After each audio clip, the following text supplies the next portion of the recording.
ازيكم عاملين ايه؟ اهلا بيكم سلسله اسبوعيه جديده، سلسله مهمه جدا هنتكلم فيها على اللي بيحصل في سماك داون وعلى اللي بيحصل في عرض الرو، وكمان اهم الاخبار اللي بتحصل في الاسبوع. يعني من الاخر هنلم لك كل اللي حصل في الاسبوع، وطبعا الحاجات اللي هقولها دي طبعا حاجات مش حصريه، يعني حاجات بقى لها كام يوم وكده، بس انا هقدمها بشكل مميز ومختلف عن اي حد تاني، وعشان كده انا هكون مذيع النهارده ومش هقول لك اكتر من كده. ويلا بينا على الفيديو. نيجي كده في الاول سماك داون. الصراحه سماك داون الاخير ده ما ضافش اي حاجه للقصه خالص، هي العداوه ولعه اصلا كده كده، يعني مفيش اي حاجه هتولع اكتر من كده. بس كانت من الحاجات المهمه يعني هي فكره كودي رودز لما دخل وقال انه بيحب راندي اورتن جدا وعايز ياخد حقه والكلام ده، وقعد يشتم في سولو ويهين سولو. قام داخل له بقى اوستن سيري وجريسون وولر وهجموا عليهم وكده، وقامت عركه ما بينهم. هتقول لي ليه الفقره دي اتعملت اصلا؟ هقول لك عشان الحدث الرئيسي بس. بعد كده بنيجي فقره لوجان بول واللي نط عشان يمضوا العقد بتاع مباراتهم في سامر سلام، بس في الاول لوجان بول كان رافض، بس بعد كده وافق. طب ما كان من الاول يا عم، هو انت عايز تضيع وقتنا وخلاص؟ وبعدين هو ليه نيك الدس فرحان؟ مش عارف، انا حاسه مبتسم طول الفقره مش عارف ليه. بلاش البطيمه. المهم ان الفقره خلصت بعد ما ضربوا بعض، هي كده لازم ننهيها بضرب، معلش.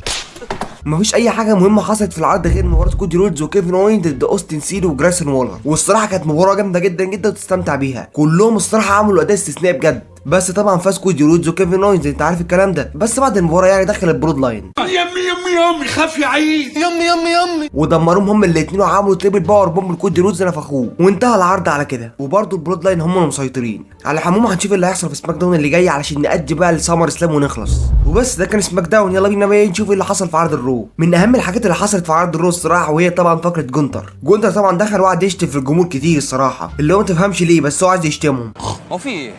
انتوا جايبين هنا عشان تهزقوني ولا ايه؟ وقعد يستفز في داميان بريست جامد جدا وبيقول له اطلع لي ومش هيطلع لي، وقام دخل له داميان بريست وضربوا بعض، وقامت عركه كبيره جدا والامن اتدخل وتعاركوا في الكواليس كمان، وكانت ليله كبيره قوي. والصراحه فقره مهمه جدا جدا بتقول لك ان لسه في عداوه بين الاثنين، وان داميان بريست مش خصم سهل، بس احنا طبعا عارفين انه هيخسر يعني، بس هو بيقول لك يعني انه مش خصم سهل خالص. والصراحه جونتر بجد اثبت نفسه جامد جدا في الفقره دي، بجد عاش جدا. وبرده من اهم الفقرات اللي حصلت في العرض وهي طبعا فقره سيم بانك طبعا دخل وقال انه تعافى من الاصابه تماما، وانه عايز يلعب ماتش مع درو ماكنتاير يعني عادي. بس بعدها يدخل درو ماكنتاير وسيم بانك كان مستغرب ان هو ما هجمش عليه وكده، وكان هو اللي عايز يهجم عليه. بس طبعا ادم بيرس جه وجاب الامن معاه، وادم بيرس قال ان درو ماكنتاير رجع رسميا والمباراه بتاعتهم متحدده خلاص في سامر سلام، بس بشرط لو اي حد هجم على التاني ولا حتى لمسه المباراه كلها هتتلغي. وعشان الدنيا تولع اكتر يعني دخل سيس رونز وقال ان هو هيكون السبيشال جيست ريفري، يعني هيكون الحكم بتاعهم في المباراه. والصراحه انا شايف ناس كتير بتقول ان دي حاجه وحشه، بس دي حاجه جامده جدا جدا الصراحه، لان سيس رونز ولا بيحب درو ماكنتاير ولا بيحب سيم بانك، فمش هيطبل لحد على حساب حد، فانت هتشوف جمدان وعظمه طول الماتش. ده غير بقى العداوه اللي بتتبني اللي بقى لها شهور طويله، فدي كلها حاجات هتخلي المباراه بجد تولع. وبعد كده بتيجي فقرات من فقرات العم هودي اللي مالهاش اي تفسير ولا معنى، يعني مش عارف ايه ده، بس ماشي يعني، وهنشوف بقى ايه اللي هيحصل في الاسابيع الجايه. بس العم هودي ما اكتفاش بالفقره دي وخلاص، عشان بعد كده يا جماعه نيجي لفقره جيبل واوتس. دخل جيبل ومعاه الفريق بتاعه، وكان بيعرض على اوتس انه يرجع تاني للفريق، بس اوتس برضه رفض.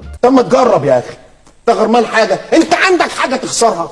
وبعد كده جيبل هجم عليهم وقعدوا يضربوهم جامد، قام داخل لعم هودي وضرب جيبل وظبطه، اللي هو بينتقم منه من اللي عمله الاسبوع اللي فات، وكمان علشان اللي عمله مع اوتس. تحس العم هودي ده جاي يحل مشاكل الرو كله. وبعدها مفيش اي حاجه مهمه حصلت لغايه مباراه الحدث الرئيسي، مباراه سامي زين وجي اوسو ضد فين بالور وجيدي ماكدونا. المباراه الصراحه كانت جامده جدا جدا وكانت مجنونه بجد. المباراه فعلا كل شويه تقول ده هيكسب، في الاخر ده اللي يكسب، فاهمني؟ حاجه بجد مجنونه. بس في الاخر طبعا فاز سامي زين وجي اوسو. والصراحه كانت حاجه غريبه نوعا ما ان انتوا بتكسبوا ابطال الفرق. اي نعم الماتش مش على القوه، بس برضه لهم هيبتهم يعني، بس ماشي يعني. بس المباراه بجد كلها جامده جدا. وبس يا عزيزي دي كانت اهم الحاجات اللي حصلت في العروض كلها، الرو وسماك داون. بس عشان نيجي للاخبار لازم نلتقي بالمراسل بتاعنا حسام كلو، هو اللي هيقول لنا الاخبار. ايه يا حسام، عندك اخبار النهارده ولا ايه؟ طبعا يا باشا عندي اخبار، واخبار جامده جدا كمان. طب قول لنا حاجه كده. من اهم الاخبار يا باشا اللي حصلت الفتره دي ان بوبي لاشلي خلاص عقده انتهى مع الدبليو دبليو اي، او فاضل له شهر او شهرين حاجه كده، والشركه فعلا عرضت عليه عرض تاني، بس بوبي لاشلي كان رافض العرض، ما كانش شايف ان في العرض اي حاجه جامده تخليه يستمر في الشركه. والصراحه هو اتظلم جامد جدا في الشركه اخر كام سنه بجد يعني، بجد يعني مفيش ظلم اكتر من كده. واخر مره ظهر فيها كان في شهر ابريل، يعني من 3 شهور او 4 شهور كمان. وكمان ام في بي كمان معرض انه يمشي من الشركه عشان العقد بتاعه هيخلص في شهر 8 اللي جاي، ولغايه دلوقتي مفيش اي اخبار عنه انه هيجدد العقد مثلا، او هيشتغل مذيع او هيشتغل اي حاجه، فغالبا برضه هو هيمشي من الشركه. ايه الاخبار اللي شبه وشك دي يا عم؟ عندك حاجه تانية؟ ايوه طبعا عندي. بيقول لك يا عم ريك فلير طلع وقعد يمدح كتير في بروك ليزنر، وقعد يقول لك ان بروك ليزنر وحش بشري وبتاع من ايام اليو اف سي وكمان الدبليو دبليو اي، وبيقول لك قد ايه انه بقى مصارع محترف جدا جدا على حلبات المصارعه، وبيقول لك يعني انه استمر اكتر من 20 سنه في المجال والكلام من ده. وقعد يقول لك ان ليه 3 ماتشات جامدين جدا في مسيرته، وبيقول لك ان ال3 ماتشات دول اللي كانوا مع كودي رودز. ازاي بقى؟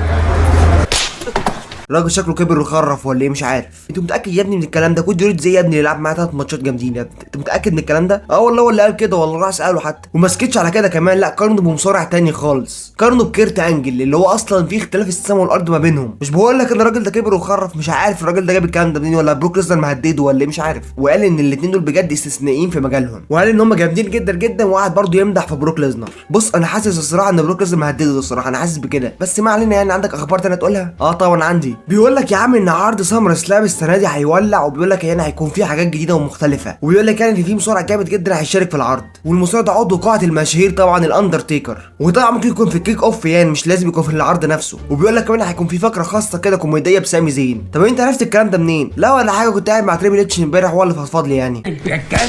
وبيقول لك فعلا ان العرض ده هيكون مختلف شويه، انه هيكون فيه حاجات جامده جدا ومختلفه، واتمنى ده بجد يحصل، ان الواحد بجد يعمل عرض ماني ان ذا بانك. والخبر اللي بعد كده يا باشا يخص كودي رودز. كودي رودز قال لك انه دخل ريسل مانيا 40 بشكل مختلف تماما. مختلف ازاي يعني؟ كان داخل بيطير يعني ولا ايه؟